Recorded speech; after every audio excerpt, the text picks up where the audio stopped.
کیا عشاء کے صرف 4 فرض پڑھ سکتے ہیں؟ اگر کوئی عشاء کی نماز لمبی ہونے کی وجہ سے چھوڑ دیتا ہے تو اگر وہ صرف 4 فرض پڑھ لے تو کیا اس کی عشاء کی نماز ہو جائے گی؟ اسی طرح اگر عصر کی بھی صرف 4 رکعت فرض پڑھ لے تو کیا اس کی نماز ہو جائے گی؟ کوئی گناہ تو نہیں ہوگا؟ حنا صاحبہ بہاولپور سے۔ جی حنا صاحبہ، بالکل فرض نماز ہو جائے گی۔ 17 رکعتیں سوچ کے نماز ہی چھوڑ دینا عشاء کی، یہ تو بہت بڑا ظلم ہے۔ تو 4 فرض یہ بہت زیادہ ضروری ہیں۔ اگر کوئی سنتیں نہیں پڑھ رہا، صرف 4 فرض پڑھ لیتا ہے تو فرض تو ذمے سے ساقط ہو گئے نا، ورنہ فرض چھوڑنا تو کبیرہ، بہت بڑا گناہ ہے اسلام میں۔ تو کسی بھی طرح ہو فرض بہرحال پڑھیں۔ باقی عشاء کے بعد 2 سنتیں مؤکدہ ہیں تو وہ بھی پڑھ لے، کیا جا رہا ہے اس میں، وہ بھی مؤکدہ ہیں۔ کبھی کبھار چھوڑ دیں تو کوئی حرج نہیں ہے، لیکن چھوڑنے کا معمول بنا لینا، اس میں گناہ کا خطرہ ہے، ایسا شخص قابل ملامت ہے، نبی کی شفاعت سے محروم ہونے کا خطرہ ہے۔ تو اس لیے 2 سنتوں کو کبھی معمول بنانا چاہیے، کبھی کبھار چھوٹ جائے تو کوئی حرج نہیں ہے، لیکن بہرحال 2 سنتوں میں اور 4 فرض میں زمین آسمان کا فرق ہے۔ 2 سنتوں کے چکر میں 4 فرض کبھی بھی نہ چھوڑیں، نہیں پڑھے جا رہے تو 4 فرض ہی پڑھ لیں، تو لیکن عام 2 سنتوں کا بھی معمول بنا لیں۔ تو 6 رکعتیں عشاء کی، جس کو ہم کسی حد تک ضروری کہہ سکتے ہیں۔ 4 فرض تو وہ تو فرض ہیں بہرحال، اور 2 سنتیں مؤکدہ ہیں، وہ چھوڑنا حرام اور کبیرہ گناہ تو نہیں ہے، لیکن قابل ملامت ہے ایسا شخص جو سنتیں نہ پڑھے۔ اور وطر 3 رکعت وطر رہ گئے، وہ پوری رات میں کبھی بھی پڑھ لے، وہ بھی واجب ہیں، وہ چھوڑیں گے تو گناہ گار ہوں گے۔ باقی عصر سے پہلے 4 رکعتیں پڑھنا وہ سنت ہے، وہ لازمی نہیں ہے۔ ظہر، عصر اور عشاء کی 4 سنتوں کی فضیلت۔ ظہر، عصر اور عشاء سے پہلے 4 رکعت سنت پڑھنے کی کیا فضیلت ہے؟ اگر کوئی انہیں مستقل چھوڑ دے تو کیا وہ گناہگار ہوگا؟ ارسلان راولپنڈی سے۔ دیکھیں، عصر اور عشاء کی جو 4 سنتیں ہیں وہ تو سنتیں غیر مؤکدہ ہیں، ان کو اگر چھوڑ دیں تو کوئی گناہ نہیں ہے، لیکن ظہر سے پہلے کی 4 سنتیں وہ مؤکدہ ہیں، کبھی کبھار چھوٹ گئی، تھکاوٹ ہے تو الگ بات ہے، لیکن چھوڑنے کا معمول بنا دینا یہ جائز نہیں۔ ہاں، فضیلت کیا ہے؟ ظہر سے پہلے کی سنت کی فضیلت تو یہ کہ نبی نے ہمیشہ پڑھی ہیں۔ عصر سے پہلے جو 4 سنتیں ان کی فضیلت میں آتا ہے، رسول اللہ صلی اللہ علیہ وسلم نے فرمایا، رحم اللہ عبدن، اللہ اس بندے پر رحم کرے جو عصر سے پہلے یصلی 4 قبل العصر، جو عصر سے پہلے 4 رکعتیں پڑھے، کما قال صلی اللہ علیہ وسلم۔ تو یہ فضیلت ہے حدیث میں، اللہ اس پر رحم کرے، تو نبی کی زبان سے رحمت کی دعا نکل گئی۔ عشاء سے پہلے 4 رکعتیں پڑھنا کسی حدیث سے میں اس کی کوئی صراحتاً فضیلت نہیں ملتی، البتہ علماء نے قیاس کیا ہے اس کو ایک اس حدیث پر جس میں آتا ہے، صحیح حدیث ہے بالکل، آپ صلی اللہ علیہ وسلم نے فرمایا بین کل اذانین صلاۃ، 3 دفعہ آپ نے فرمایا، پھر فرمایا لمن شاء، اس کے لیے جو چاہے۔ ہر 2 اذانوں کے درمیان نماز ہے، اور 2 اذان سے مراد ہے اذان اور اقامت، تو ہر اذان اور اقامت کے درمیان آپ صلی اللہ علیہ وسلم نے حکم دیا کہ نماز پڑھا کرو، فضیلت ہے، واجب نہیں ہے۔ تو اس سے پتہ چلتا ہے بھائی عشاء میں بھی عشاء کے فرض یعنی اذان اور اقامت کے درمیان ہمیں نماز پڑھنی چاہیے، تو کم از کم 2 رکعت تو پڑھنی چاہیے۔ 4 رکعتوں کا علماء نے اس لیے کہا کہ قیاس کر کے، قیاس بھی ایک شرعی دلیل ہوتی ہے کہ بھائی جو رکعتیں 4 رکعتوں والی فرض ہیں ان سے پہلے 4 رکعتیں پڑھنے کا حکم دیا جاتا ہے، جیسے ظہر کی 4 رکعتیں ان سے پہلے 4، عصر کی 4 رکعتیں ان سے پہلے 4، تو اس سے پتہ چلتا ہے عشاء سے پہلے بھی 4 ہی ہوں گی، کیونکہ نبی نے کوئی مقدار متعین نہیں کی۔ لیکن ہم ظہر اور عصر پہ اگر قیاس کرتے ہیں تو اس سے یعنی استیناس کیا جا سکتا ہے کہ جب ظہر اور عصر سے پہلے 4 ہیں تو عشاء سے پہلے بھی 4 ہوں گی، کیونکہ فجر سے پہلے 2 ہیں، کیونکہ فجر کے فرض 2 ہیں۔ تو اس سے پتہ چلتا ہے کہ ایک استیناس کی ہے علماء نے، کیونکہ حدیث میں صراحتاً ذکر نہیں ملتا کہ کتنی پڑھنی چاہیے، تو اس لیے مطلق صلاۃ کا حکم ہے، تو ظہر اور عصر پہ قیاس کیا تو فقہاء نے کہا کہ عشاء سے پہلے بھی 4 رکعتیں پڑھنا مستحب ہے، افضل یہ کہ 4 کم از کم پڑھی جائیں، زیادہ پڑھیں تو اچھی بات ہے، تو ایک واجب نہیں ہے، افضل ہے۔ کیا نماز عشاء تاخیر سے پڑھنا مستحب ہے؟ بنت عبداللہ کشمیر سے۔ کیا ہم عشاء کی نماز کا وقت شروع ہونے سے لے کر 12 بجے تک کسی بھی وقت پڑھ سکتے ہیں؟ نیز کیا دیر سے عشاء کی نماز پڑھنا مستحب ہے؟ دیکھیں، عشاء کی نماز کے 3 اوقات ہیں، ایک ہے 1/3 رات، یعنی آپ یہ دیکھیں نقشے میں کہ عشاء کا ٹائم کس وقت شروع ہو رہا ہے اور صبح صادق کا ٹائم کس وقت شروع ہو رہا ہے۔ مثال کے طور پر آپ کے علاقے میں عشاء کا ٹائم شروع ہو رہا ہے 8:30 بجے رات کو، اور فجر کا ٹائم شروع ہو رہا ہے فار ایگزامپل 4:30 بجے، تو اب آپ گنے 8:30، 9:30، 10:30، 11:30، 12:30، 1:30، 2:30، 3:30، 4:30، تو یہ ٹوٹل 8 گھنٹے ہو گئے۔ ہم آسانی کے لیے یہ 9 گھنٹے کر لیتے ہیں، یعنی فجر کا ٹائم شروع ہو رہا ہے 5:30 بجے، تو یہ 9 گھنٹے ہو گئے۔ عشاء کا ٹائم شروع ہو رہا ہے آپ کے علاقے میں فار ایگزامپل 8:30 بجے، اور فجر کا ٹائم شروع ہو رہا ہے 5:30 بجے. 9, 10, 11, 12, 1, 2, 3, 4, 5. تو یہ پورے گھنٹے بنتے ہیں 9 گھنٹے. تو اس سے میں پتہ چلا کہ عشاء کا جو وقت ہے وہ 9 گھنٹے ہے. صبح صادق سے پہلے آپ عشاء پڑھ لیں گے تو آپ کی نماز ہو جائے گی, قضا کرنے کا گناہ نہیں ہوگا. اصولی طور پر یہ مسئلہ ہے. البتہ عشاء کے ٹائم کو 3 حصوں میں ہمیں ڈیوائیڈ کرنا چاہیے. سب سے پہلے 1/3 رات. اب آپ بتائیں 9 گھنٹے جب عشاء کا ٹائم آپ کے علاقے میں اگر بن رہا ہے تو 1/3 یا 1/3 رات کب ہوگی؟ جب 3 گھنٹے پورے ہو جائیں گے. یعنی 8:30 بجے اگر عشاء کا ٹائم شروع ہو رہا ہے, 9:30, 10:30, 11:30, یہ ہے 1/3. سب سے افضل وقت ہے 1/3 رات پہ عشاء کی نماز پڑھنا, یعنی 1/3 رات تک تاخیر کرنا, یہ سب سے افضل ہے. اور رسول اللہ صلی اللہ علیہ وسلم کی صحیح حدیث ہے, آپ نے فرمایا اگر مجھے اپنی امت پر خوف نہ ہوتا مشقت کا تو میں لوگوں کو عشاء کی نماز میں تاخیر کا حکم دیتا. تو مشقت کا خوف تھا اس لیے آپ نے اس کو واجب نہیں قرار دیا, لیکن افضل بہرحال یہی ہے کہ عشاء کی نماز اگر 9 گھنٹے کی رات ہے اور 8:30 بجے ٹائم شروع ہو رہا ہے تو 11:30 بجے پڑھی جائے, یہ سب سے افضل وقت ہے. 1/3 رات کے بعد پھر تاخیر کرنا یہ غیر افضل ہے, ناپسندیدہ ہے آدھی رات تک. اب آدھی رات کب ہوگی؟ جیسے 8:30 بجے عشاء شروع ہو رہی ہے اور 9 گھنٹے کا ہے تو یہ 4.5 گھنٹے میں آدھی رات ہو جائے گی, یعنی 8:30, 9:30, 10:30, 11:30, 12:30, 1 بجے تک بھی آپ عشاء کی نماز پڑھ سکتے ہیں, جائز ہے, ثواب کم ہوگا. 1 بجے کے بعد کراہت ہے, یعنی آدھی رات کے بعد عشاء میں تاخیر کرنا مکروہ ہے, ناپسندیدہ ہے. پھر جتنی تاخیر کریں گے اتنی ہی کراہت بڑھتی چلی جائے گی, مکروہ اس میں مکروہ والا عنصر بڑھتا چلا جائے گا. تو اس لیے حتی الامکان آدھی رات سے پہلے عشاء پڑھ لینی چاہیے, اور افضل ہے کہ 1/3 رات تک اس کو مؤخر کیا جائے. لیکن یہ خواتین کے لیے ہے یا ان لوگوں کے لیے ہے جو سفر میں ہو اور جماعت سے نماز نہ پڑھ رہے ہو کسی وجہ سے. اگر آپ محلے میں رہتے ہیں, مسجد میں جماعت سے نماز سے پڑھنا چاہتے ہیں تو پھر جماعت کی نماز کو ترجیح دی جائے گی, اور جماعت کی نماز جلدی ہوتی ہے. ہمارے ہاں 9:15 بجے عشاء کی نماز ہو رہی ہے, حالانکہ اصل وقت تو 11:30 بجے. لیکن وجہ کیا ہے کہ نبی صلی اللہ علیہ وسلم بھی 1/3 رات تک تاخیر اس لیے نہیں کرتے تھے کہ صحابہ پر شاق نہ گزرے. تو اگر مسجدوں میں اتنی دیر سے جماعت کی نمازیں ہونا شروع ہو جائیں گی تو اس بات کا امکان ہے کہ لوگ نماز چھوڑ دیں گے سستی میں. تو نماز کو بچانا اور جماعت سے پڑھنا یہ زیادہ امپورٹنٹ ہے.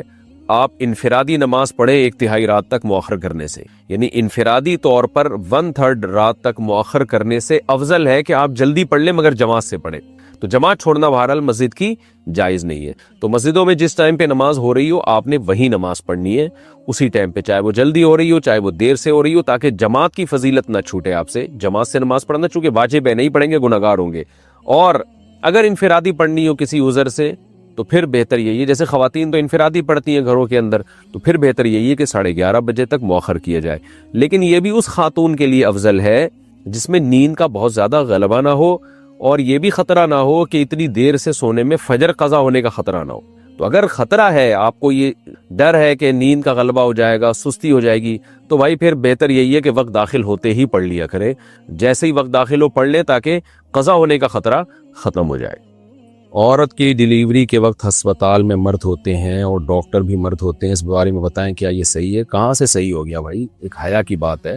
بس بات یہی ہے کہ حیا جب ختم ہو جائے تو پھر جو چاہے کرو. ہم لوگ ہر چیزوں میں گوروں کے پیچھے پڑے ہوئے ہیں بس, کہ دیکھو وہ ان کے ہاں تو یہ حیا شیا چیزیں ہی نہیں ہیں, تو ان کا سسٹم سارا تباہ ہو گیا. الحیا جزء من الایمان, ایک روایت میں آتا ہے کہ حیا جو ہے وہ ایمان کا حصہ ہے, ایمان کا جز ہے. جیسے طہارت ایمان کا حصہ ہے, پاکی صفائی ایمان کا حصہ ہے, ایسے ہی حیا بھی ایمان کا حصہ ہے. تو اس لیے یہ بہت بری حرکت ہے. کیا درزی سے کپڑے سلوانا جائز ہے؟ درزی سے ہی سلوائے جاتے ہیں, آج کل سب میں یہی رواج ہے. البتہ خواتین جو میل ٹیلر سے کپڑے سلواتی ہیں یہ حیا کے خلاف ہے. میں حرام ناجائز نہیں کہہ رہا, لیکن حیا کے بہرحال خلاف ہے. تو خواتین کو چاہیے کہ وہ خواتین ہی سے اپنے کپڑے سلوایا کریں. ناجب کمال کلکتہ انڈیا سے, کیا کسی بھی مسلک کے امام کے پیچھے نماز پڑھنا صحیح ہے؟ صحیح ہے بشرطے کہ وہ توحید پرست ہو اور دین کے بنیادی عقیدوں کا انکار نہ کرتا ہو. توحید پرست کا مطلب یا رسول اللہ مدد, یا علی مدد یہ نعرے نہ لگاتا ہو. قبر پرست نہ ہو, قبروں سے دعائیں مانگنے کا قائل نہ ہو. نبی صلی اللہ علیہ وسلم کو ہر جگہ موجود, حاضر ناظر, مشکل کشا نہ سمجھتا ہو. یہ بنیادی عقیدہ ہے توحید. اسی طرح ختم نبوت کا منکر نہ ہو. تو یہ اگر بنیادی عقیدے اس کے درست ہیں تو پھر کسی کے پیچھے بھی نماز ہو جاتی ہے. البتہ اپنی مرضی سے امام جو ہے فاسق آدمی کو نہیں بنانا چاہیے, نیک لوگوں کو امام بنانا چاہیے. لیکن بہرحال کوئی بھی امام ہو اور عقیدہ اس کا بیسک بنیادی عقیدے جو اسلام کے ہیں وہ درست ہو تو اس کے پیچھے نماز ہو جاتی ہے۔ اگر کسی لڑکی کو زندگی بھر شادی نہ کرنی ہو اور اس کے گھر والے زبردستی اس کا رشتہ طے کر دیں تو اس صورت میں کیا کریں؟ اس کو چاہیے شادی کر لے۔ وہ یہ لڑکیاں اس طرح کے بے وقوفی کرتی ہیں کہ ہم نے شادی نہیں کرنی اور عمریں نکال رہی ہوتی ہیں، بعد میں ڈپریشن میں جا کے پورے خاندان کو ٹینشن دیتی ہیں، پریشان کرتی ہیں۔ تو یہ حماقت ہوتی ہے، اس لیے ماں باپ کو فکر ہوتی ہے پھر وہ زبردستی شادی کرتے ہیں۔ اسلام میں زبردستی شادی جائز نہیں ہے، لیکن اس کا مطلب کیا ہے؟ اس کا مطلب یہ ہے کہ لڑکی کہیں اور کرنا چاہ رہی ہے، آپ زبردستی کسی اور سے کرا دیں اس کی، تو یہ مطلب ہے زبردستی جائز نہیں ہے۔ لیکن وہ کر ہی نہیں رہی کہ میں نے کرنی ہی نہیں ہے یا 10 سال بعد کرنی ہے، تو ماں باپ کو تو پتہ ہے کہ کل کیا ہوگا، اس کا بیڑا غرق ہو جائے گا اس کا۔ تو یہاں پھر ایسا نہیں ہے، یہاں پھر ماں باپ کو چاہیے کہ اس کو فورس کریں، اس کو سمجھائیں۔ زبردستی کا مطلب یہ نہیں کہ گن پوائنٹ پہ کرائیں اس کی شادی، لیکن اس کو سمجھائیں، اس کو فورس کریں۔ فورس کا مطلب ذہنی طور پر اس کو فورس کریں کہ بھئی آپ نے کرنی ہے یہ، کیونکہ یہ اگر نہیں ہوتا تو کل مسائل انہی کے لیے، ماں باپ کے لیے بھی بنے گی اور خاندان کے لیے بھی بنے گی، مسئلہ بنے گی۔ جب ڈپریشن میں جائے گی، اسٹریس میں جائے گی اور پھر کہے گی کہ میری شادی کرا دو، کوئی رشتہ ہی نہیں آئے گا ڈھنگ کا۔ یہ بالکل ایسے ہی ہے جیسے بچہ کھانا ہی نہ کھا رہا ہو، 1 دن ہو گیا 2 دن ہو گیا تو گن پوائنٹ پہ کھانا کھلایا جائے گا نا اس کو، یا دوا نہ کھا رہا ہو تو اور کہہ رہا ہو نہیں کھانا میں نے، تو اس کو جیسے ڈپریشن کے مریض ہوتے ہیں نا، بعض دفعہ میڈیسن نہیں لیتے ہیں تو زبردستی کھلائی جاتی ہے ان کو، انجیکشن لگا دیتے ہیں ڈاکٹر زبردستی کہ بھائی تمہاری رائے پہ چلو گے، تمہاری ڈپریشن بڑھنے سے ٹینشن تو ہمیں ہوگی۔ تو بالکل جو ڈپریشن اور اسٹریس کے مریضوں کے ساتھ کیا جاتا ہے کہ ان کو زبردستی دوا پلائی جاتی ہے، کیونکہ آپ نے نہیں پلائی دوا، ان کی رائے پہ چھوڑ دیا، وہ تو کہہ رہے ہیں کہ ہم نے نہیں میڈیسن لینی، ہم نے نہیں ٹیکا لگوانا، ہم نے نہیں علاج کرنا، تو ان پہ چھوڑ دو آپ۔ تو کل جب ان کی ڈپریشن بڑھے گی تو وہ ان کی نہیں بڑھے گی، پورے خاندان کی ڈپریشن بڑھائیں گے، وہ سب پھر ایڈمٹ ہو جائیں گے ہاسپٹل میں تھوڑے دنوں میں جا کے۔ تو اس لیے جو چیزیں بالکل بدیہی ہوتی ہیں اس میں خاندان والے دباؤ ڈالتے ہیں اور ان کو چاہیے کہ دباؤ ڈالیں وہ۔ تو جیسے علاج کروانا، اگر آپ کو کوئی بیماری ہے اور پتہ ہے سب کو کہ یہ علاج کرائے گا تو ٹھیک ہو جائے گا اور آپ پھر بھی علاج نہ کرا رہے ہو تو پھر زبردستی علاج کرایا جاتا ہے۔ تو کوئی لڑکی شادی نہیں کر رہی ہے، کرنی نہیں ہے تو اس کا مطلب یہ بھی پاگل ہو گئی ہے، تو اس کا بھی زبردستی نکاح خاندان والے کرائیں گے کہ تم گھر جاؤ اپنا زندگی گزارو جیسے ساری دنیا گزارتی ہے، تم کوئی اکیلی مریخ سے پیدا ہوئی ہو جو بغیر نکاح کی زندگی گزارو گی۔ ہاں غیر مسلموں میں یہ چیزیں نہیں ہیں، وہ ان کے یہاں بغیر شادی کے بھی زندگی گزارتے ہیں، لیکن ان کے یہاں تو بغیر شادی کے اس لیے پھر ان کے بوائے فرینڈ کے بڑے سیٹ اپ ہوتے ہیں ان کے یہاں، اور پھر وہ جو کچھ کر رہے ہوتے ہیں وہ پھر میں زیادہ ڈیٹیل میں نہیں جاتا، وہ سب کو پتہ ہی ہے کیا ہو رہا ہے۔ لیکن مسلمان خاندان میں ایسا نہیں ہو سکتا، تو ایک ٹائم ہوتا ہے اس کے بعد پھر لڑکی کی شادی کرائی جاتی ہے۔ وہ اگر نہیں کرے تو اس کو بتایا جائے گا تمہارا باپ بھی کرے گا، باپ سے مراد یہ کہ وہ کرے گی۔ حیض کی حالت میں تلاوت قرآن جائز ہے یا نہیں؟ نہیں جی، ناپاکی کی حالت میں، جنابت اور حیض کی حالت میں قرآن کی تلاوت نہیں کر سکتے۔ محمد ثاقب صدیقی انڈیا سے، کیا پھپھیری بھانجی سے نکاح کرنا درست ہے؟ پھپھیری بھانجی کیا ہوتا ہے؟ میرا خیال ہے پھپھو کی بیٹی کی بیٹی، ہاں اس سے نکاح کرنا درست ہے۔ جب پھپھو کی بیٹی سے نکاح جائز ہے تو بیٹی کی بیٹی سے بھی جائز ہے۔ اگر آذان صرف سن لی جائے، جواب نہ دیا جائے تو کیا یہ صحیح ہے؟ جائز ہے لیکن سنت کے خلاف ہے، اذان کو غور سے سن کے اس کا جواب دینا چاہیے۔ اچھا بھائی، اویس کشمیر سے، کیا لڑکا اور لڑکی کا نام دیکھ کر شادی کرنی چاہیے؟ میری منگنی ہو گئی ہے، اب گھر والے کہتے ہیں لڑکی کا نام بدل دو، کیا یہ صحیح ہے؟ نا نا نا نا نا، لڑکا لڑکی کا نام دیکھ کے نہیں، شکل دیکھ کے اور اخلاق دیکھ کے شادی کرنی چاہیے۔ نام کچھ بھی ہو، نام اگر بد اخلاق خان ہو لیکن ہے اخلاق والا تو وہ اس آدمی سے اچھا ہے جو بد اخلاق ہو اور نام اخلاق خان رکھا ہوا اس نے۔ تو شکل دیکھیں اور اخلاق دیکھیں، نام دیکھنے کی ضرورت نہیں ہے۔ محمد عاشق، بلی کے جھوٹے پانی سے استنجا کرنا کیسا ہے؟ بلی اکثر لوٹے سے پانی پیتی ہے، اس کے کیا حکم ہے؟ بلی کا جھوٹا پاک ہوتا ہے، وضو بھی کر سکتے ہیں اس سے، تو استنجا کیوں نہیں کر سکتے؟ البتہ نہ کریں تو زیادہ بہتر ہے، پاک ہے، بہرحال حدیث سے ثابت ہے اس کا پاک ہونا۔ میرے بیٹے کا نام تیمور ہے، ایک حافظ بول رہے تھے تیمور نام رکھنا صحیح نہیں ہے، آپ اس کی وضاحت فرما دیں۔ صحیح ہے بھائی، ایسے تو آپ دیکھنا چاہو تو پتہ نہیں کتنی شخصیات اچھے نام کی بھی گزری ہیں اور ناموں میں ایسی بھی گزری ہیں جنہوں نے پتہ نہیں کیا کیا کچھ دنیا میں کر کے گئے ہیں۔ ایسے تو کوئی نام دنیا میں بچا ہوا نہیں ہے، تو رکھ سکتے ہیں، وہ میں دیکھ لوں گا کسی فرصت کے ٹائم پہ انشاءاللہ کہ تیمور کا لغوی معنی کیا ہے، عربی لفظ نہیں ہے یہ۔ عظمیٰ صاحبہ انڈیا سے، والدین کا دل دکھانا بہت بڑا گناہ ہے، لیکن اگر والدین کی کسی بات سے ان کی اولاد خاص کر بیٹی کا دل دکھے تو اس صورت میں ان کے لیے کیا حکم ہے؟ صبر کا حکم ہے۔ والدین کے احسانات اتنے زیادہ ہیں کہ اگر وہ تھوڑی بہت تکلیف بھی دے دیں تو اس کو اگنور کر دینا چاہیے، کیونکہ اللہ نے حق بہت بڑا بنایا. اب اللہ کے بعد سب سے بڑا حق والدین ہی کا ہے، اللہ رسول کے بعد سب سے بڑا حق والدین ہی کا ہے. تو صبر کریں بھائی، ان کے احسانات تو دیکھو.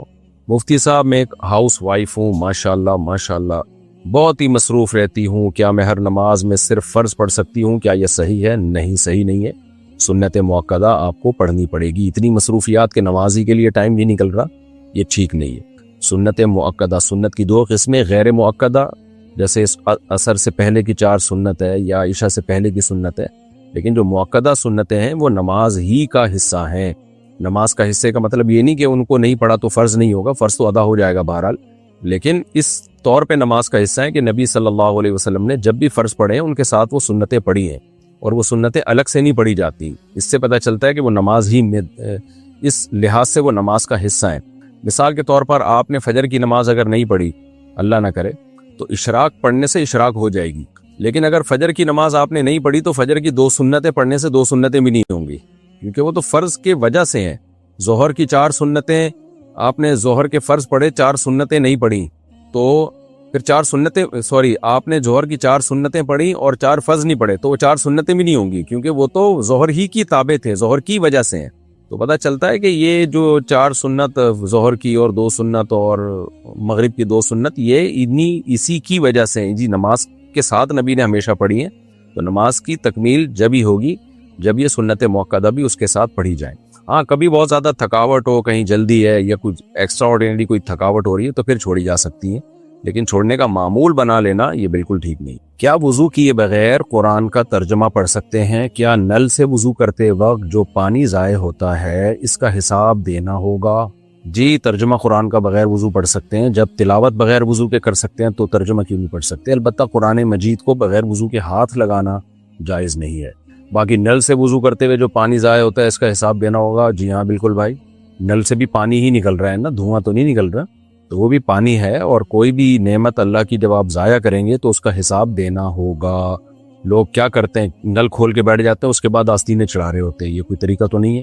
فاضل صاحب نے پوچھا ہے، مجھے چکن پاکس ہو گئی ہے، اس سے شفا پانے کے لیے کوئی دعا بتا دیجئے، اور کیا اس حالت میں نماز پڑھ سکتے ہیں؟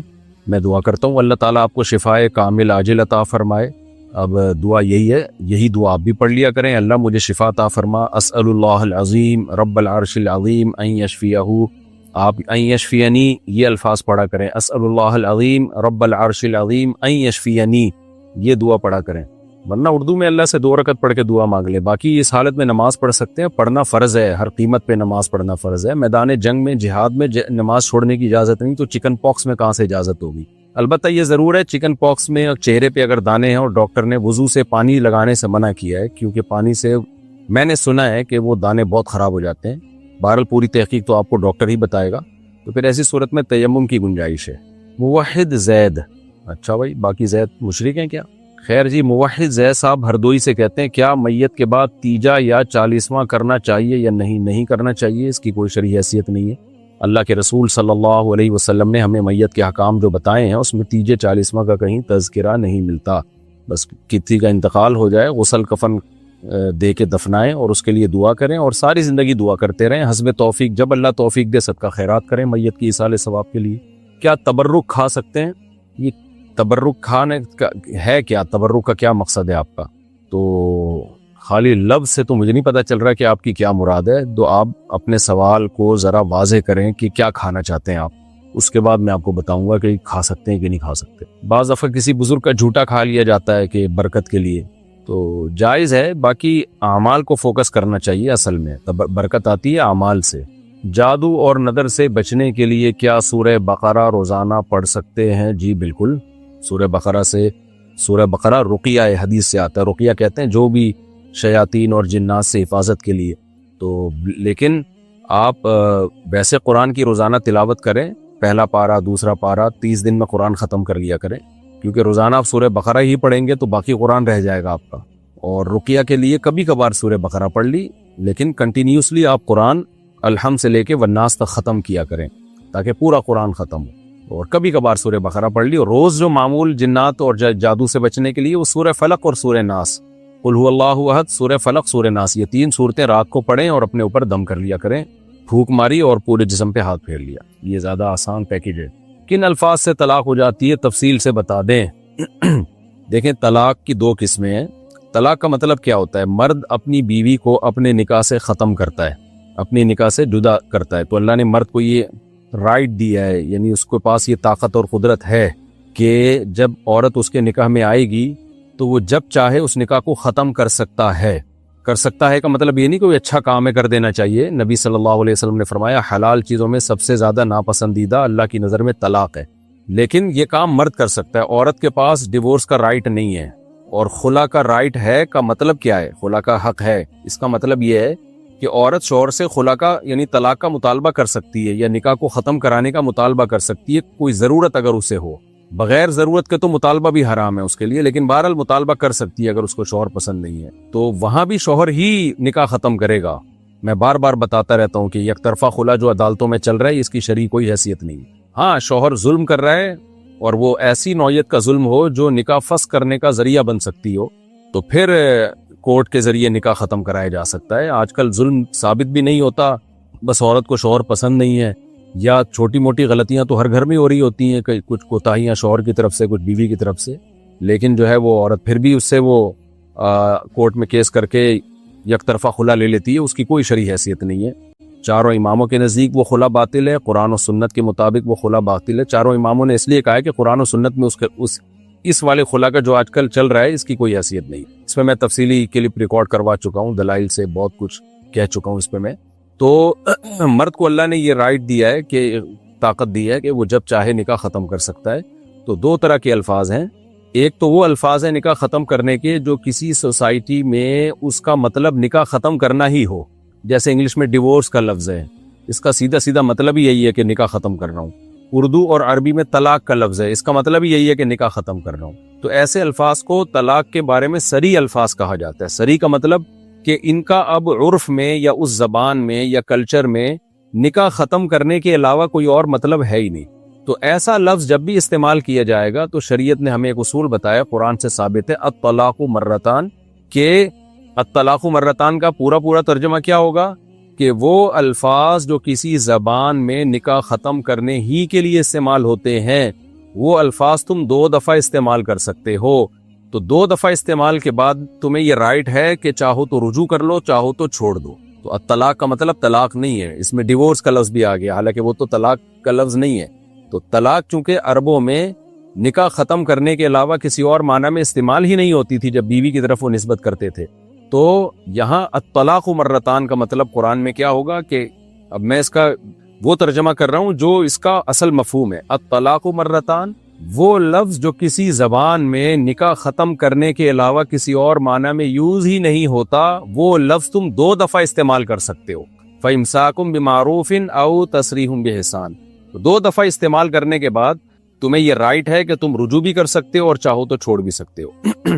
اور اگر تیسری دفعہ یہ لفظ یوز کر لیا فَإِن طَلَّقَهَا، اگر تیسری دفعہ یہ لفظ یوز کر لیا، کون سا لفظ جو کسی زبان میں نکاح ختم کرنے کے علاوہ کسی اور معنی میں یوز ہی نہیں ہوتا، تو تیسری دفعہ اللہ کہتے ہیں اگر وہ لفظ تمہیں استعمال کر لیا تو پھر یہ عورت تمہارے لیے حلال نہیں ہے جب تک کہ یہ کہیں اور نکاح نہ کر لے، چاہے تو پھر اسی کے ساتھ زندگی گزار لے، اور اگر وہ چھوڑ دے تو عدت کے بعد پھر پہلے شوہر کے پاس آ سکتی ہے۔ اس کو کہتے ہیں صریح طلاق۔ دوسری طلاق ہوتی ہے کنایا۔ کنایا کا مطلب ہوتا ہے کہ آپ کوئی ایسا لفظ بیوی کو اپنے نکاح سے دور کرنے کے لیے، نکاح ختم کرنے کے لیے آپ استعمال کرتے ہیں جس کے 2 مطلب نکلتے ہیں۔ ایک مطلب تو یہ نکلتا ہے کہ شاید آپ نکاح ختم کرنا چاہ رہے ہیں، دوسرا مطلب کچھ اور بھی نکل سکتا ہے اس کا، تو ان الفاظ کو کہا جاتا ہے کنایا۔ تو ان کنایا الفاظ ہیں جیسے آج سے میرا تیرا تعلق ختم۔ اب بھائی تعلق ختم تو دونوں کیا مطلب، نکاح کا تعلق ختم ہے یا ویسے ہی تعلق ختم بھی لوگ کہہ رہے ہوتے ہیں کہ بھئی تمہارا میرا تعلق ہی نہیں ہے۔ تو ایسے موقع پہ پھر شوہر سے نیت پوچھی جائے گی یا دیکھا جائے گا کہ مذاکرہ طلاق، یعنی بات طلاق کی چل رہی تھی، بیوی نے طلاق مانگی تھی اور اس کے جواب میں اس نے یہ الفاظ کہے ہیں، تو واضح قرینہ موجود ہو جس سے پتہ چل رہا ہو کہ اس کی نیت طلاق کے علاوہ کچھ تھی نہیں، تو بھی طلاق واقع ہو جائے گی۔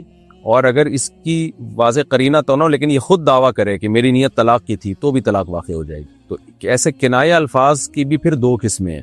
ایک تو وہ کنایہ الفاظ ہیں کہ اس لفظ سے ہی پتہ چلتا ہے کہ یہ نکاح کا رشتہ ختم کر رہا ہے، اور ایک یہ ہے کہ اس لفظ سے تو پتہ نہیں چل رہا لیکن اس کے جملے کو، اس کے کلام کو ٹھیک ماننے کے لیے ہمیں یہ ماننا پڑے گا کہ اس سے پہلے طلاق کا لفظ فرض کیا جائے۔ مثال سے بات انشاءاللہ سمجھ میں آ جائے گی۔ ویسے ہی تو یہ دینی مدارس کے طلبہ کے لیے لیکچر ہے، لیکن آج کل مجتہدین بہت مارکیٹ میں آ رہے ہیں اور فتوے ہر جگہ سے چل رہے ہیں، تو اس لیے تھوڑا تھوڑا قوم کو اویئر کرنا ضروری ہو جاتا ہے۔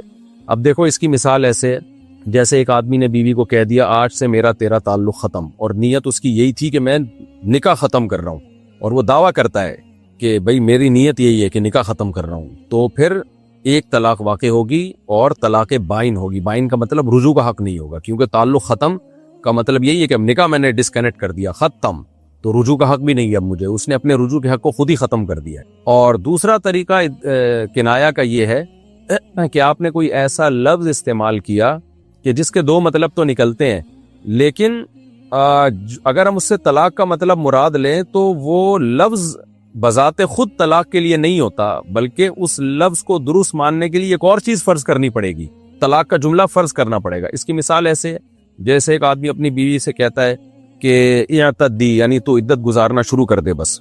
اب اس سے پوچھا جائے گا کیا مطلب بھائی، تو کیا کہہ رہا ہے عدت گزارنا شروع کر دے؟ تو کیا تمہاری اس سے طلاق مراد ہے؟ کیونکہ طلاق کے بعد ہی عورت عدت گزارتی ہے۔ وہ کہے کہ ہاں میری مراد طلاق ہی تھی۔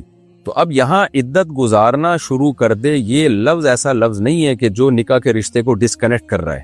وہاں تو یہ تھا نا کہ میرا تیرا تعلق ختم، تو تعلق تو ختم جب ہی ہوگا جب نکاح کو ختم کیا جائے، تو وہاں تو اس کا گویا اس نے یوں کہا ہے کہ نکاح ختم۔ یہاں جب وہ کہہ رہا ہے کہ عدت گزارنا شروع کر دے، تو اس کا مطلب کیا ہے کہ گویا وہ یہ کہہ رہا ہے کہ عدت گزارنا شروع کر دے، اور یہ بات درست جب ہی ہوگی جب یہ فرض کیا جائے کہ میں طلاق دے چکا ہوں۔ تو یہاں طلاق کو فرض مانا جائے گا، لِأَنِّي طَلَّقْتُكِ، اس لیے کہ میں نے تجھے ڈیورس دے دی ہے۔ تو وہاں یعنی اس جملے کو کہ عدت گزارنا شروع کر دے، اس جملے کو درست قرار دینے کے لیے یہ فرض کرنا پڑے گا کہ یہ گویا اقرار کر رہا ہے کہ میں طلاق دے چکا ہوں، کیونکہ طلاق کے بعد ہی عدت گزارتی ہے عورت۔ تو اب چونکہ فرض میں طلاق کو فرض کیا جا رہا ہے اور طلاق صریح ہے، تو صریح سے ایک رجعی طلاق واقع ہوتی ہے۔ تو یہ وہ کنایا ہے جس سے طلاق ایک ہوگی لیکن شوہر کو رجوع کا حق ہوگا، کیونکہ طلاق کا لفظ جب صراحتاً طلاق بائن واقع نہیں کرتا، رجعی واقع کرتا ہے، تو اس کو مقدر مان کے فرض کر کے وہ کیسے اتنی پاورفل ہو گئی کہ وہ نکاح کو توڑ دے، بلکہ وہ بھی ایک طلاق ہوگی اور رجوع کا حق مرد کے پاس ہوگا۔ تو یہ ہلکی پھلکی ڈیٹیل ہے، لیکن خود سے فنڈر گیری کی کوشش نہ کریں، نہ زیادہ مفتی بننے کی کوشش کریں، زبانوں کو کنٹرول کریں، زبان سے صریح طلاق نہ نکالا کریں، اور کنایا طلاق میں وہم میں بھی نہ جائیں۔ کنایا طلاق جب دیتے ہیں تو نیت ہوتی ہے تو طلاق واقع ہوتی ہے، اس کے بغیر نہیں ہوتی، تو لوگ وہمی بن جاتے ہیں۔ اور پھر بھی کوئی کیس ہو تو قریبی کسی مفتی سے رجوع کریں، خود میرا کلپ دیکھ کے خود سے اس کو فتویٰ دینے کی کوشش نہ کریں۔ یہ تو میں نے صرف ایک تھوڑا سا طلاق کے مسائل کی معلومات دینے کے لیے، تاکہ تھوڑا سا فلسفہ سمجھ میں آ جائے آپ لوگوں کے، لیکن اس کلپ کو کافی نہ سمجھیں۔ یہ بالکل ایسا ہی ہے جیسے ڈاکٹر جب کوئی دوا کے فائدے بتا رہا ہوتا ہے تو آخر میں کہہ دیتا ہے اگر بیمار ہو جائیں تو میرے مشورے پہ خود سے یہ دوا نہ استعمال کریں، قریبی ڈاکٹر کو دکھائیں آپ۔ تو وہ تو ایک صرف جنرل نالج کے لیے اس نے بتا دیا ہوتا ہے، تاکہ لوگوں میں ایک اویئرنیس ہو کہ اچھا یہ میڈیسن بھی ہے جو استعمال کی جا سکتی ہے، لیکن استعمال کرنے سے پہلے آپ کو اپنے قریبی ڈاکٹر ہی سے رجوع کرنا پڑے گا۔ تو یہ جو میں نے تھوڑا سا طلاق کا فلسفہ سمجھایا ہے، یہ صرف تھوڑا سا آپ کو اویئر کرنے کے لیے، لیکن جب کوئی طلاق کا کیس ہو تو خود سے فتویٰ نہ دے، جو بھی معتبر دارالافتاء ہو، باقاعدہ دینی ادارہ ہو فتویٰ دینے کا، جو پراپر ادارہ ہو، قابل اعتماد ادارہ ہو، اس سے باقاعدہ فتویٰ لیں۔ اچھا، اس میں ایک اور چیز بھی ہے کہ کچھ الفاظ اصل میں تو کنایا تھے، لیکن وہ عرف میں اب طلاق ہی کے معنی میں استعمال ہونے لگے ہیں، تو وہ اب صریح بن گئے ہیں۔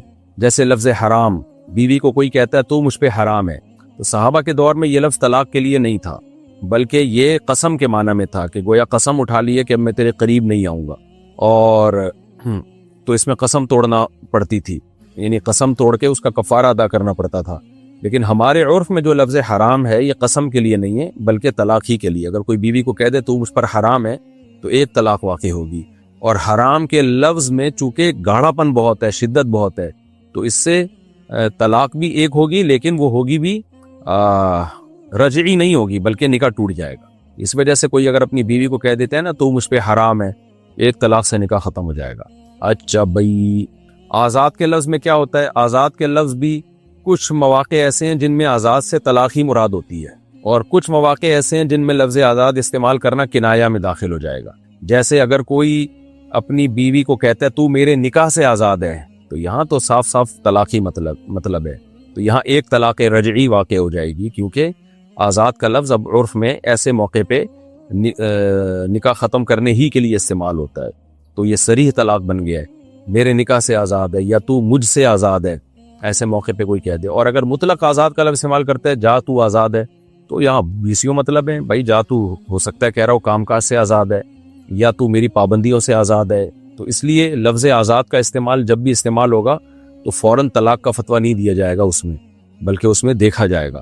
کیونکہ ہمارے اردو فتووں میں بعض علماء نے لکھا ہوا ہے، بعض ماضی کے علماء نے، کہ لفظ آزاد جب بیوی کے لیے استعمال ہوگا تو اس سے طلاق ہی واقع ہوگی.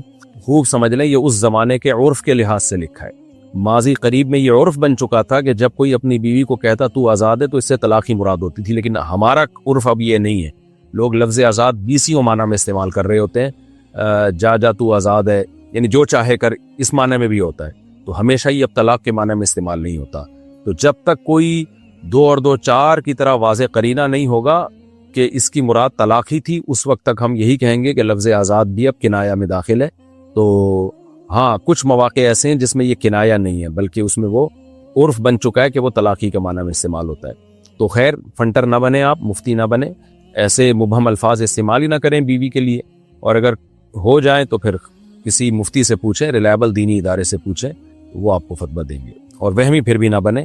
طلاق جب تک نہ دی جائے ہوتی نہیں ہے. ایسی بعض لوگ وہمی بن جاتے ہیں طلاق کی کلپ دیکھ کے. تو میں نے تو اس دن بیوی کو یوں بول دیا تھا کہ جاؤ، تو لفظ جاؤ سے کہیں طلاق تو نہیں ہو گئی، کیونکہ جاؤ کا مطلب دفع ہو جاؤ، تو دفع کا مطلب تو نکاح. تو پاگل ہو جاتے ہیں، دماغی مریض بن جاتے ہیں، خود بھی بنتے ہیں، ہمیں بھی بناتے ہیں پھر وہ.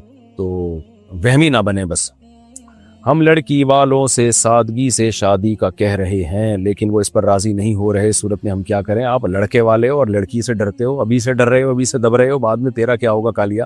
خیر تو آپ کو چاہیے کہ آپ ان پہ ان کو سمجھائیں، اور پھر بھی نہیں کریں سادگی سے تو کرنے دیں ان کو. شادی کے بعد تو آپ ہی کا کنٹرول ہوگا نا. وہ ان کا ہیڈک ہے، وہ کس طرح سے کر رہے ہیں. آپ جو اپنا ایونٹ ہے وہ سادگی سے کریں، ان کو جس طرح سے کر رہے ہیں کرنے دیں. سمجھائیں ان کو، محبت سے ہر طرح سے سمجھائیں کہ بھائی یہ غلط ہے. نہ مانیں تو شادی بیاہ کی جو رسومات ہیں ان میں اگر ناچ گانا ہو رہا ہے تو پھر تو آپ کے لیے جانا ٹھیک نہیں ہے، اس میں جائز نہیں ہے. اس کا پھر بائیکاٹ کرنا پڑے گا. بھائی یہ ڈانس ماس کا پروگرام کیا کر لیا آپ لوگوں نے. کیا فرض نماز میں سجدہ سہو کر سکتے ہیں؟ کیوں نہیں کر سکتے میرے بھائی؟ فرض نماز بھی تو فرض ہی ہے. اگر سجدہ سہو واجب ہوا ہے تو کریں، بلا وجہ نہ کریں. غلام حیدر، سعودی عرب سے. میں اپنے بابا کے لیے روزانہ نفل پڑھتا ہوں، کیا یہ جائز ہے یا نہیں؟ جائز ہے، لیکن صدقہ خیرات کو زیادہ فوکس کیا کریں. اللہ آپ کے والد کی مغفرت فرمائے، ان کے درجات کو اللہ تعالیٰ بلند فرمائے. میں جماعت میں جانا چاہتا ہوں اور میرے والدین دوسرے خیالات کے ہیں، مجھے منع کر رہے ہیں. صورت میں کیا کروں؟ دیکھیں اگر آپ کے جماعت میں نکلنے سے والدین کی خدمت میں کوئی کوتاہی ہوگی اور وہ بوڑھے ہیں، ان کی کوئی خدمت کرنے والا نہیں ہے، پھر تو والدین کی خدمت کو فوکس کریں. لیکن اگر آپ کے جماعت میں جانے سے کوئی ایسا مسئلہ نہیں، انہیں کوئی نقصان نہیں ہو رہا، تو پھر دینی کام ہے اور انسان کی اپنی پرسنل لائف بھی ہوتی ہے، تو ایسی صورت میں جانا جائز ہے. والدین منع کر رہے ہیں تو ان کے منع کرنے کو آپ زیادہ ویلیو نہ دیں، بس محبت سے بات کریں، ان سے سختی نہ کریں، اور جا سکتے ہیں ایسی صورت میں. شان عارف انڈیا سے. کیا والدین سے چھپ کر صدقہ کر سکتے ہیں جبکہ وہ رقم بھی اپنی ذاتی ہو؟ جی کر سکتے ہیں. اپنی ذاتی رقم میں انسان کو یہ اختیار حاصل ہے. البتہ اتنی بڑی رقم صدقہ کرنا کہ اس سے کل آپ کے لیے مسائل کھڑے ہو جائیں تو پھر والدین کی مرضی کے بغیر یہ کام نہیں کرنا چاہیے، کیونکہ والدین اولاد کی خیر خواہ ہوتے ہیں. بعض دفعہ کوئی بیوقوف بنا دیتا ہے یا اس کو چکنی چپڑی باتوں سے آپ کو کہے گا یہ جگہ ہے، اس پہ اتنا خرچ کرو. آپ نے اٹھا کے جو جمع پونجی تھی ساری دے دی، کل آپ رو رہے ہیں، والدین کے لیے بوجھ بن رہے ہیں. تو ایسی کنڈیشن ہو تو پھر بچے چونکہ ناسمجھ ہیں تو اس میں پھر والدین کی بات ماننی چاہیے.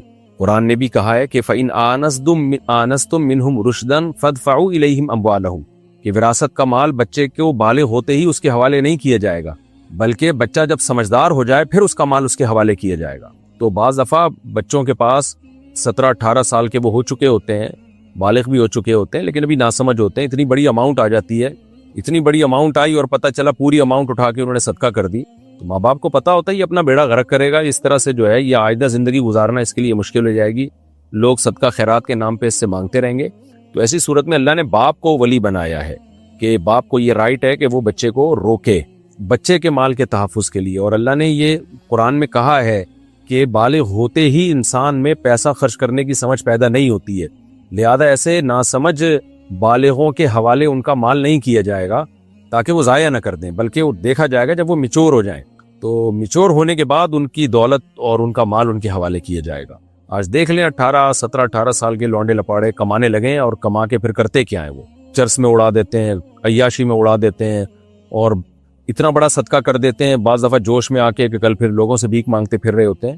تو والدین انسان کے خیر خواہ ہوتے ہیں، تو ایسی صورت میں اولاد کو والدین کو اعتماد میں لے کے چلنا چاہیے۔ ہاں تھوڑی بہت رقم صدقہ کریں، اس میں کوئی حرج نہیں ہے، اور یا والدین ہی بیچارے دیندار ہی نہ ہوں، وہ صدقہ خیرات ہی کو ناجائز سمجھتے ہوں، تو ایک الگ بات ہے۔ لیکن جو بچپن کی عمر ہے نا، کم از کم 23-24 سال تک کی عمر، یہ میچور نہیں ہوتا۔ 24-25 سال کے بعد جا کے انسان کافی اس بارے میں سمجھدار ہو جاتا ہے کہ آگے میرا فیوچر کیا ہے، کتنی میں صدقہ کروں، کتنی رکھوں، اور کیسے میں زندگی کو اسٹیبل کر کے چلوں میں۔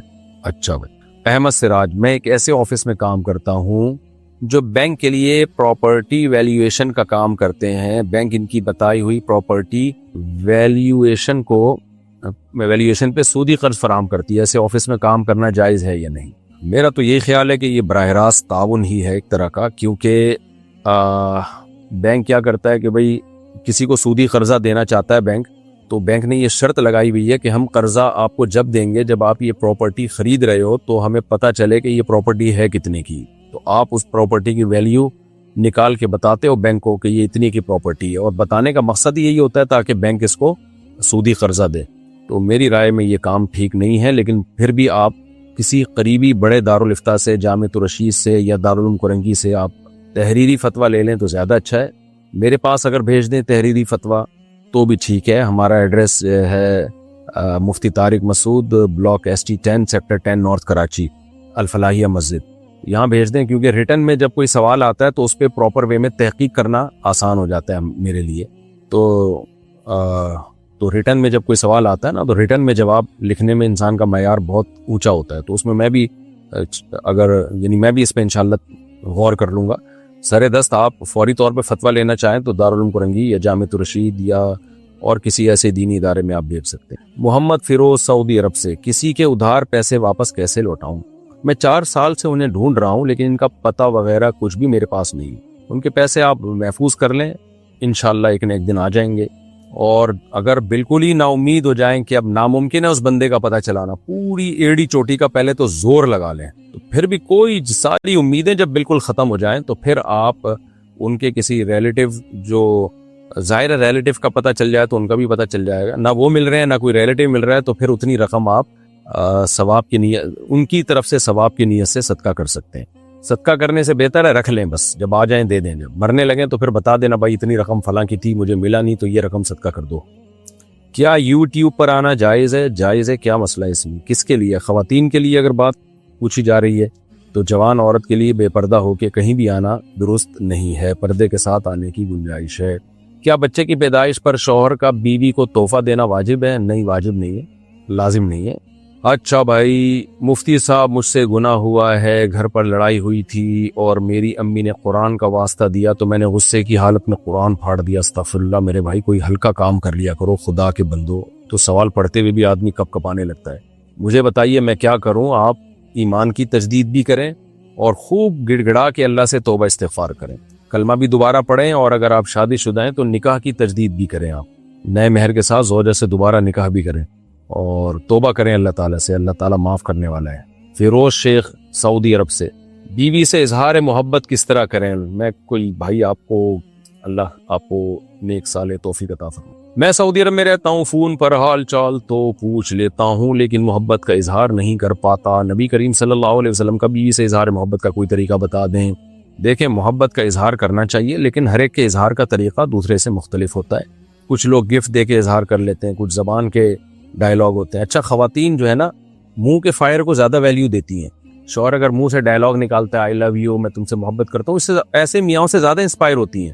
وہ میاں جو بیوی کے سارے حقوق پورے کر رہا ہو اور اس کے علاوہ بھی اس کو کبھی کبھار گھمانے پھرانے بھی لے جاتا ہو اور اس کو ٹائم بھی دیتا ہو، لیکن منہ سے یہ نہ پھوٹتا ہو کہ آئی لو یو، تو خواتین کو ایسے میاں کی کوئی قدر نہیں ہوتی۔ تو یہ عجیب کس حساب کتاب ہے بھائی؟ جو محبت کو دلیل سے ثابت کر رہا ہے اپنے عمل سے، وہ تو زیادہ محبت کر رہا ہے، اور جو منہ سے بول رہا ہے اور اپنے حقوق پورے نہیں کر رہا، اس کو زیادہ ویلیو دے رہی ہے، کیونکہ جذباتی ہوتی ہیں نا، دل نرم ہوتا ہے عورتوں کا، تو باتوں میں جلدی آ جاتی ہیں۔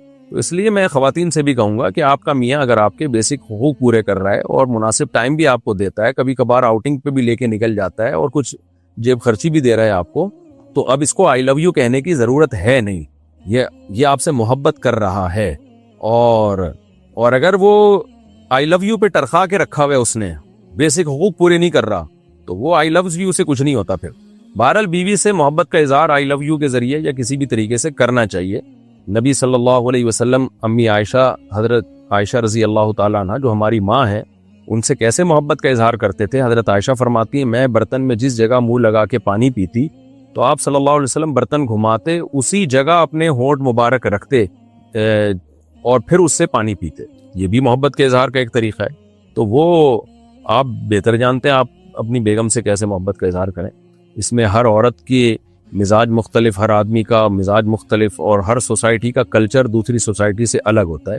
تو یہ کلچر والی چیزیں، اس میں شریعت نے کوئی ہمیں خاص محبت کے اظہار کا طریقہ نہیں بتایا، آپ جیسے بہتر سمجھتے ہیں۔ منہ سے پھوڑ دیں مجھے آپ سے محبت ہے، اس میں کیا جا رہا ہے؟ آپ کہنے فون پہ گھنٹوں گھنٹوں بات ہوتی ہے، ایک دفعہ بول دیں کہ میں بھی آپ سے محبت کرتا ہوں، آپ کا فون نہیں آتا تو میں بے چین ہو جاتا ہوں، یہ بول دیا کریں۔ آپ ہوتے نہیں ہوں گے لیکن ویسے بول دیا کریں کہ ہو جاتا ہوں، لیکن بہرحال ہوتے ہوں گے جبھی تو آپ پوچھ رہے ہیں کہ محبت کے اظہار کا طریقہ۔ جو محمد آصف مراد آباد سے پوچھتے ہیں اگر گھر میں نیم کا پیڑ ہو تو کیا اسے کاٹ سکتے ہیں؟ ہمارے چچا کے گھر میں ایک نیم کا درخت ہے، اب لوگ انہیں ڈرا رہے ہیں کہ پیڑ مت کٹوانا، جبکہ وہ گھر میں لٹک رہا ہے اور گھر بنانے میں مشکل ہو رہی ہے۔ اس معاملے میں رہنمائی فرمائیں۔ گھر میں لٹک رہا ہے، گھر بنانے میں مشکل ہو رہی ہے تو کاٹ سکتے ہیں میرے بھائی۔ تو ویسے درخت کاٹنا اچھا کام نہیں ہے شریعت کی نظر میں، درخت ایک برکت کا ذریعہ ہے، لیکن اگر وہ تکلیف کا ذریعہ بن رہا ہے تو کاٹ سکتے ہیں۔ اور گھر کے اندر ہے اور آپ نے کنسٹرکشن کا کام کرنا ہے، بڑھانا ہے، کوئی کمرہ ومرہ بنانا ہے تو پھر تو ویسے بھی کوئی حرج نہیں ہے۔ ڈوبتے ہوئے چاند کے وقت شادی کی تاریخ رکھ سکتے ہیں، اس میں کوئی مسئلہ تو نہیں ہے، رکھ سکتے ہیں بھائی۔ چاند ڈوب رہا ہے، دولہا نہیں ڈوب رہا کہیں بھی، اور یہ عجیب عجیب چیزیں لوگوں میں مشہور ہو گئی ہیں۔ کل میں کوئی کلپ سن رہا تھا، وہ محترم پتہ نہیں کیا کہہ رہے تھے، گھر میں جھاڑو لگانے سے، رات کے وقت جھاڑو لگانے سے بے برکتی آتی ہے، کھڑے ہو کے شلوار پہننے سے نحوست آتی ہے، بیٹھ کے پگڑی باندھنے سے دولت چلی جاتی ہے۔ بھائی کہاں سے لا رہے ہو یار، عجیب ہی چیزیں ہیں بھائی۔ آپ جیسے چاہیں پگڑی باندھیں، بیٹھ کے باندھیں، کھڑے ہو کے باندھیں، شلوار کھڑے ہو کر پہننے سے بے برکتی نہیں آتی، گرنے کا خطرہ ہوتا ہے۔ یہ ہوتا ہے بعض دفعہ بعض لوگوں کا بیلنس پورا نہیں ہوتا تو کھڑے ہو کے جب شلوار پہنیں گے اس کا خطرہ ہوتا ہے کہ لڑک نہ جائیں، تو جو بیلنس صحیح ہے ان کا وہ کھڑے ہو کے شلوار پہنتے ہیں۔ تو اس میں اس طرح کی وہمی چیزوں میں نہیں پڑنا چاہیے۔ اب ڈوبتے ہوئے چاند کے وقت شادی کی تاریخ یہ کیا ہو گیا؟ تو رکھیں شادی، جب موقع ملے شادی کر لیں، چاند ڈوب رہا ہو یا چاند نکل رہا ہو یا چاند گرہن ہو، اس سے کوئی فرق نہیں پڑتا۔